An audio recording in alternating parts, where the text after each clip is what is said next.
Hey, welcome to a Sunday edition of In the Kitchen with BLAINO, brought to you live from the kitchen of the spacious kitchen of the Serenity Hotel. And as you can see, I'm wearing my commemorative Jussie Smollett truth teller hat because, like Jussie, I want you to believe in me. Yeah. So hang on. We're going to explore today some Q&A about how we actually produce the show in the kitchen with BLAINO. Yeah.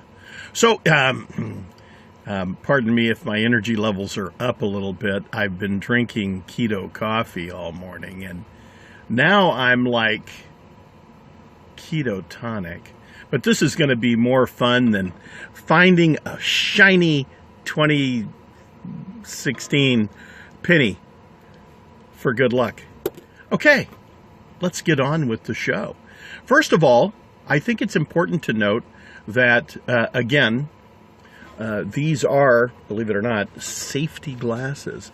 And I am a trained professional. Don't try this at home alone without a license or an attending fireman and burn personnel. Okay, I'm going to take my fingers now and pinch the screen to achieve that zoom back effect that we all love so much. One of the things that we do in the kitchen with BLAINO is cook. And to do that, we have to have some source of heat that is safe enough for a guy like me to operate. Okay. There probably is no such device. So we're just going to go and roll with the Coleman butane stove here, which uses butane fuel, shown here. Now, there's a whole bunch of warnings and things you should know about handling and storage, for example. And there is, as it says here, a fire explosion hazard. So this could be our last show. Anyway, to use the butane fuel from our sponsor, Coleman, you want to first note that there's a notch here. Yeah, that's it. It's a notch. This is not a damaged or off-brand type of product. It's not been damaged and sold at off price. Although if it was sold at off price, that would be my price.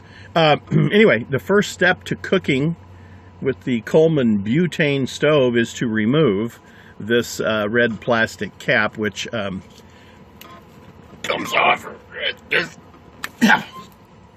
Snaps right off.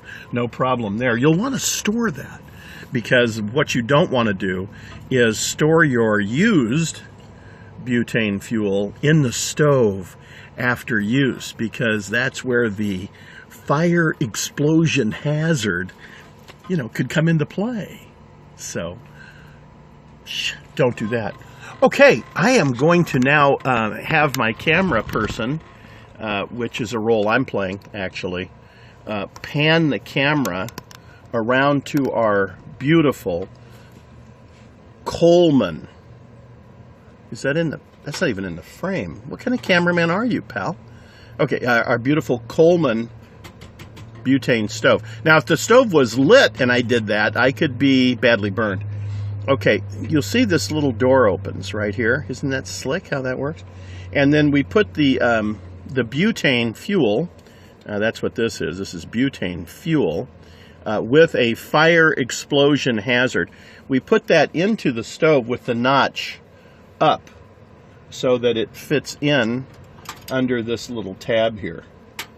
That's why the tab is actually there. If it wasn't important to have the tab fitting in the notch, they probably wouldn't have wasted the time to both create the notch and the tab. Now, some of you may notice this blue material surrounding the top of the can, and that is not spilled Windex from me cleaning the can, because it's a new can. I haven't had to clean it yet.